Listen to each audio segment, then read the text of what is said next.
로마서 3장 21절서부터 31절까지 본문을 가지고 구원의 서정이라는 제목의 말씀을 나누려고 합니다. 구원의 서정이니까는 조금 이상하게 여기신 분이 이해가 안 될지 모르겠는데 구원의 순서하시면 아마 조금 더 이해가 되지 않을까라고 여겨집니다. 그런데 우리가 거듭남이라든지 회개, 믿는 것, 양자됨 이러한 것들은 동시의 사건이기 때문에 구원의 순서라는 개념보다는 구원의 서정, 여기서 서자는 한자로 보게 되었지만 실말서자입니다. 그리고 정자는 발정자인데 올바른 구원의 실말이다 하면 이렇게 여기시면은 아마 이 구원의 서정이라는 제목이 좀 이해가 되시리라고 여겨집니다. 우리가 구원을 놓고 말할 때 보통 일반적으로 칭의의 구원, 성화의 구원, 영화의 구원 이런 것들을 구분해서 이해하고 있습니다. 많이 들으셨을 것입니다. 제가 로마서를 하면서 처음에는 죄에 대해서 언급을 드렸고요. 자범죄와 원죄에 대해서 언급했다라고 한다면 지난번에는 지금 이 시대에 하나님께서 보시는 죄가 무엇인가? 그것은 예수 믿지 않는 것이라고 말씀드렸습니다. 이제 오늘서부터 3장 21절서부터 로마서 5장까지는 칭의의 구원에 대해서 언급이 되어졌다 할 수 있습니다. 우리가 딱히 구분하기 뭐하지만 일단은 그렇게 여길 수 있고요. 6장, 7장, 8장에 가서는 우리가 일반적으로 말하고 있는 성화의 구원에 대해서 언급되어졌다고 할 수 있을 것입니다.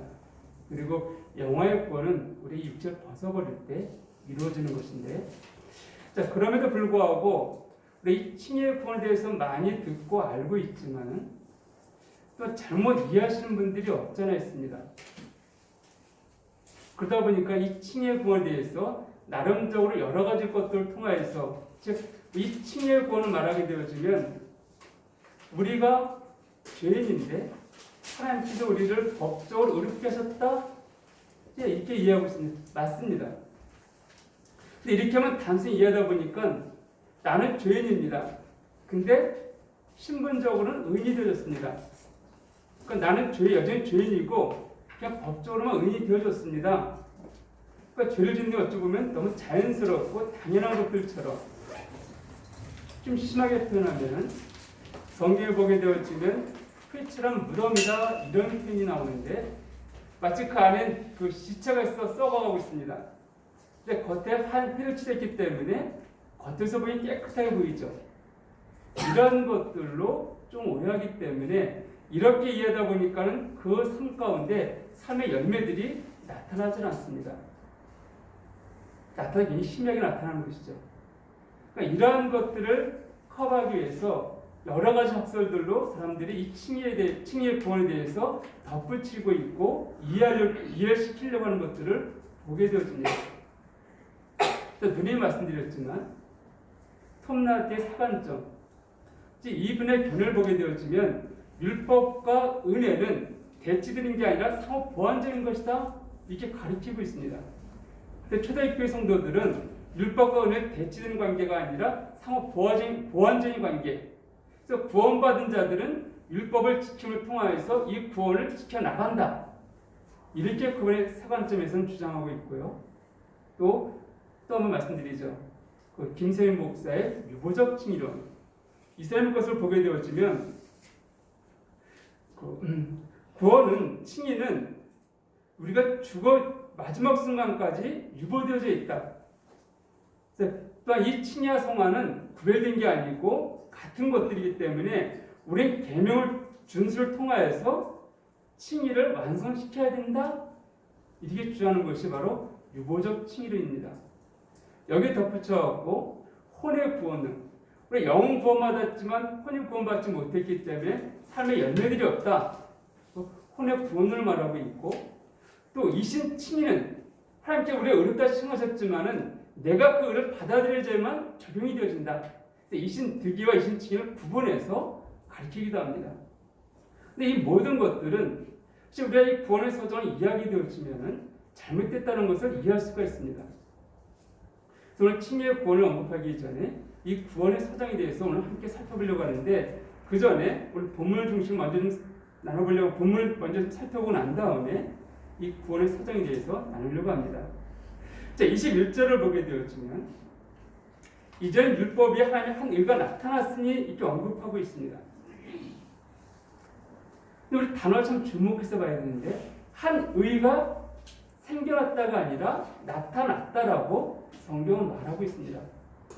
생겨났다는 것은 무엇입니까? 없다가 만들어진 거예요. 근데 나타난 것은 있는 것인데 감춰진 것이 드러났다 이런 의미입니다.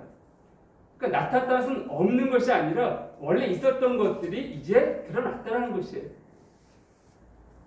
우리가 골로새서를 통하여서 하나님의 비밀이 그리스도인 것들을 우리가 알고 있고 또 에베소를 통하여서 그리스도의 비밀이 교회라는 것에 대해서 우리가 들었던 적이 있습니다. 이처럼 이 복음은 그냥 생겨난 것이 아니에요. 이미 구약에서부터 언급되어진 것입니다. 그래서 말하고 있기를 나타났으니 율법과 선지자들에게 증거를 받은 것이다 이렇게 말하고 있습니다.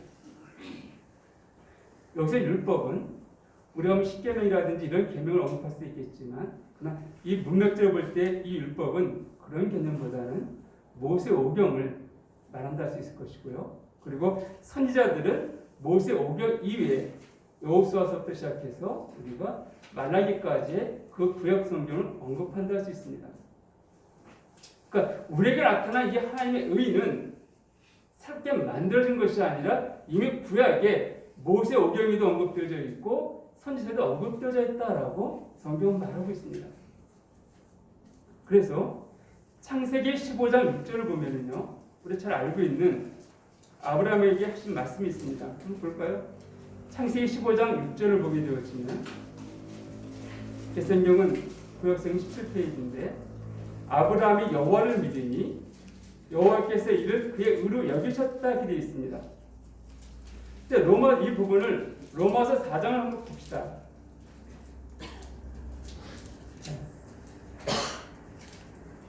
로마서 4장 9절서부터 23절까지인데 특별히 20절서부터 제가 읽어드리면은 로마서 4장 20절 이하에 보게 되었지만 믿음이 없어 하나님의 약속을 의심하지 않고 믿음으로 견고해져서 하나님께 영광을 돌리며 약속하신 그것을 또한 능히 이루실 줄을 확신하였으니 그러므로 그것이 그에게 의로 여겨졌느니라. 그에게 의로 여겨졌다 기록된 것은 아브라함을 위한 것이 아니요 의로 여기심을 받은 우리도 위함이니라고 말씀하고 있습니다. 22절 그러므로 그것이 그에게 의로 여겨졌다.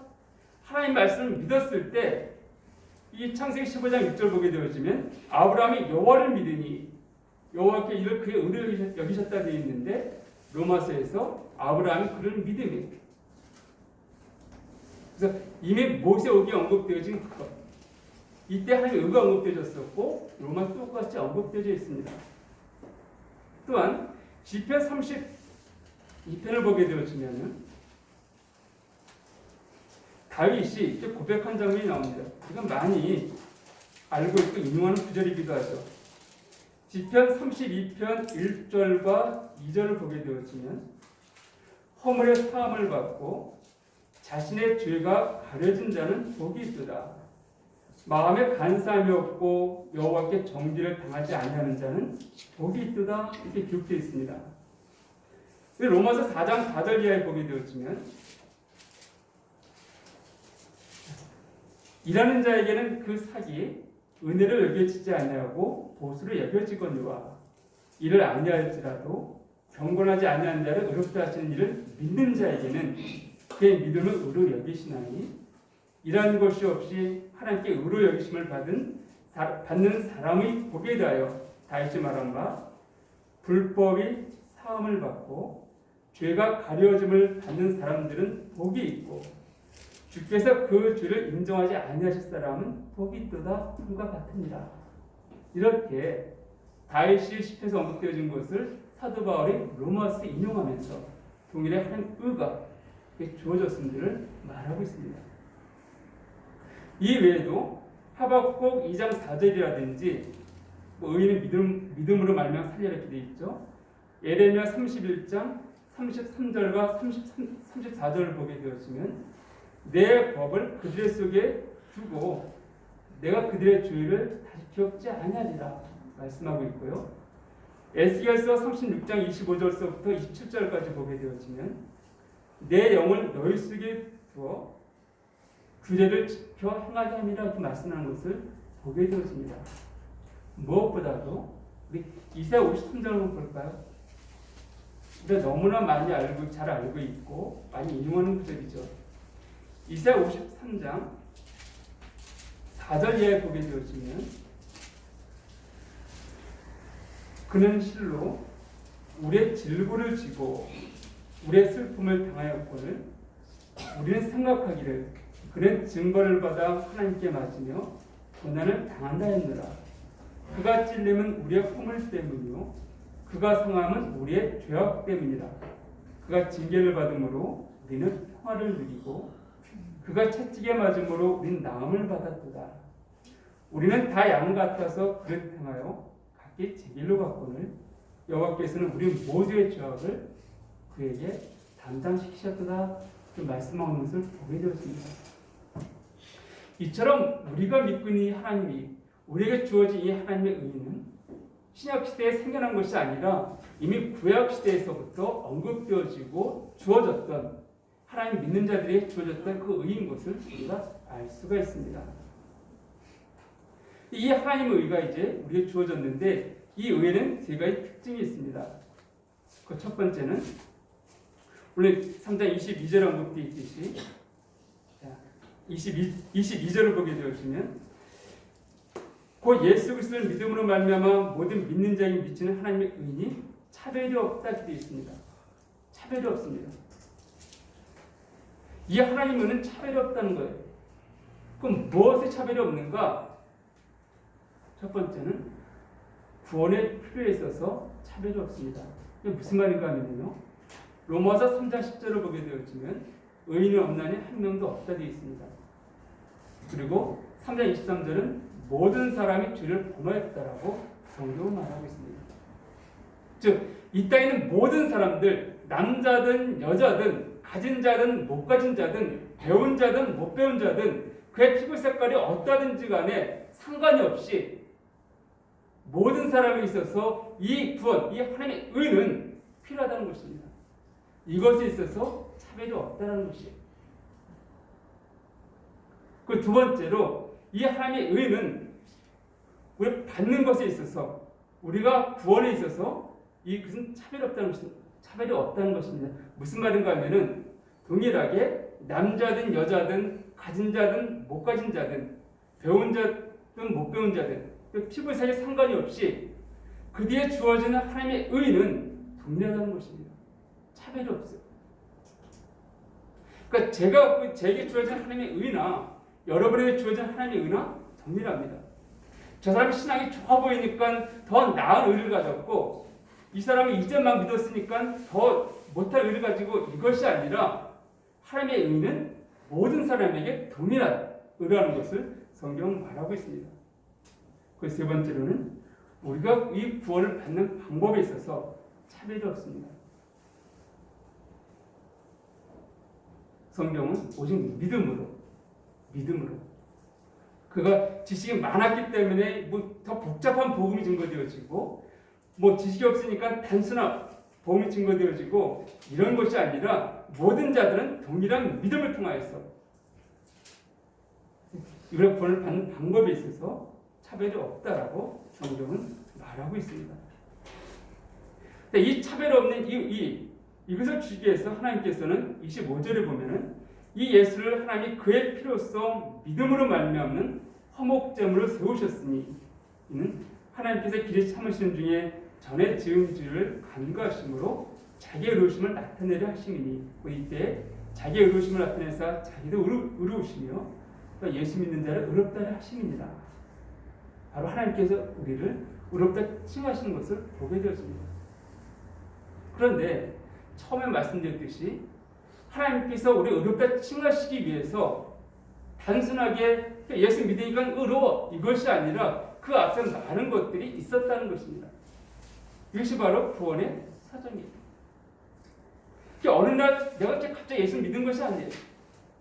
믿으니까 의롭다 인정받은 것이 아니라 하나님께서는 나의 구원을 이 과정들에 굉장히 여러 번의 과정이라고 할까요? 그런 순서들이 있었다는 것입니다.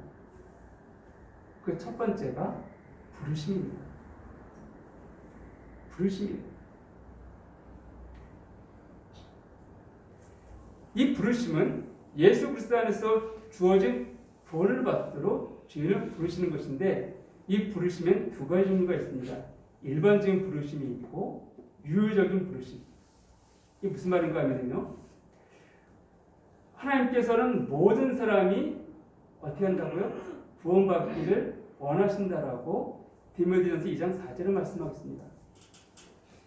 그리고 이사야서 보게 되어지면 목마른 자들도 내게 나오고 누구든지 내게 나오라는 것이에요. SES에 보게 되어져도 하나님 많은 사람들 가운데 이 복음이 증거되고 구원받기 원하신다라고 반복적으로 말씀하는 것들을 보게 되어집니다. 그러나 모든 사람들이 구원받지 못하죠. 오늘 우리 교회 가운데 와서 복음을 듣는 사람들이 여러 명 있습니다. 근데 그들이 다 구원받은 것이 아니에요. 어떤 사람들은 세상에 나가는 것들을 보게 되었습니다. 그렇기 때문에 이 부르심에는 하나님께서 모든 사람이 구원받기 원하기 때문에 모든 사람들에게 복음이 증거되기를 원하시지만은 특별하게 그 하나의 부르심을 받고 반응한 사람들이 있습니다. 이것이 바로 유효적인 부르심을 표현하고 있는데, 한 구절만 보겠습니다. 베드로전서 5장 10절을 같이 한번 보겠습니다. 베드로전서 5장 10절을 보게 되었으면, 모든 은혜의 하나님 곧 그리스도 안에서 너희를 부르사 자기의 영원한 영광에 들어가게 하시니가. 그리스도 안에서 너희를 부르사 자기의 영원한 영광에 들어가게 하셨다. 우리를 부르셔서 구원에 들어가게 하셨다라고 성경은 말씀하고 있습니다. 그러니까 모든 자에게 하나님의 음성이 들려지지만 특별히 유효적인 어떤 사람들의 마음을 감동해서 구원에 이르게 하시는 이 부르심이 있음들을 보게 되어집니다. 오늘 내가 구원받았다 말하는 것은 하나님께서 나를 부르시고 나를 이끄셨기 때문입니다. 이 부르심 다음에 나타나는 것이 무엇인가? 중생, 거듭남입니다.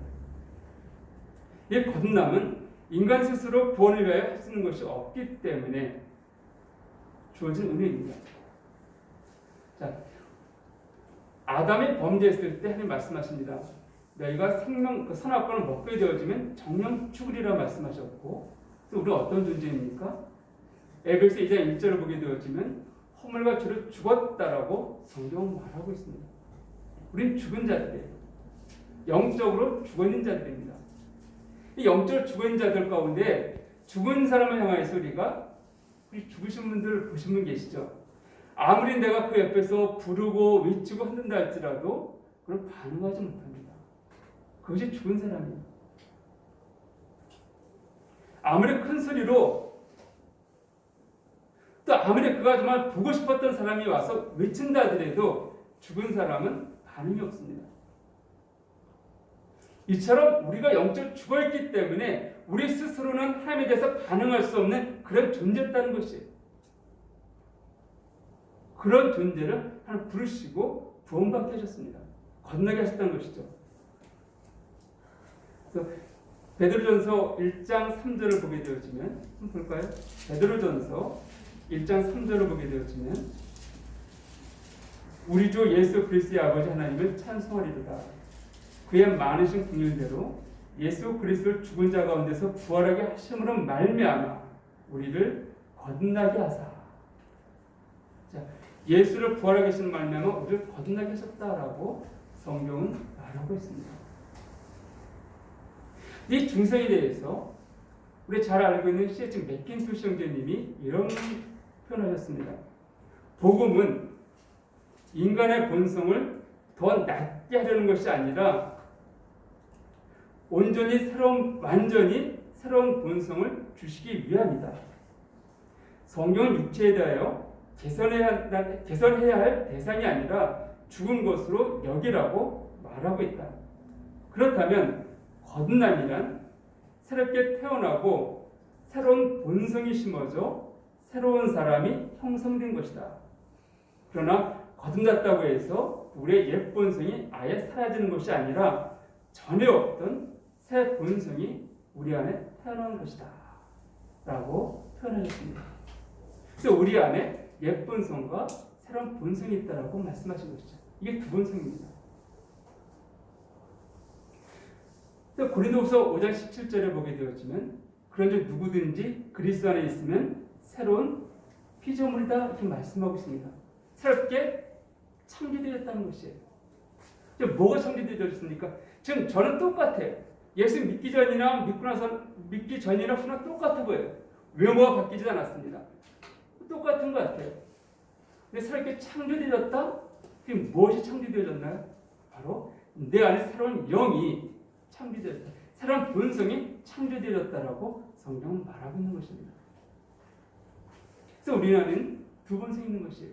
그러나 내 정체성은 무엇인가? 새 본성이 내 정체성인 것이죠. 이것을 우리가 혼돈해서 안 됩니다.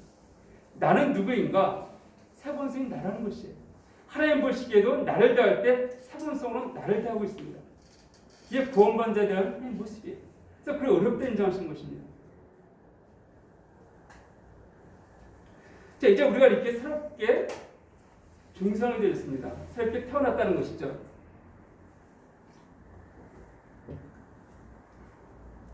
그럴 때 나타나는 단계가 회심입니다. 이 회심은 회개와 믿음 이것으로 구분하게 되어집니다. 사도행전 20장 21절을 보게 되어지면 사도행전 20장 21절입니다. 여기 보게 되어지면 유대인과 헬라인들에게 하나님께 대한 회개와 우리 주 예수 그리스도에 대한 믿음을 증언한 것이다 되어 있습니다. 하나님께 대한 회개와 우리 주 예수 그리스도에 대한 믿음을 증언한 것. 회심은요, 돌이키는 것은 바로 회개 그리고 믿음에 대한 것인데 이 회개에는 지정의가 있습니다. 지식은요, 생각이 바뀌는 것이에요. 내가 구원받고 나니까는 이제 내가 누구인지 알게 되었습니다. 과거에 내가 어떤 삶을 살았는지 알게 되어지는 거예요.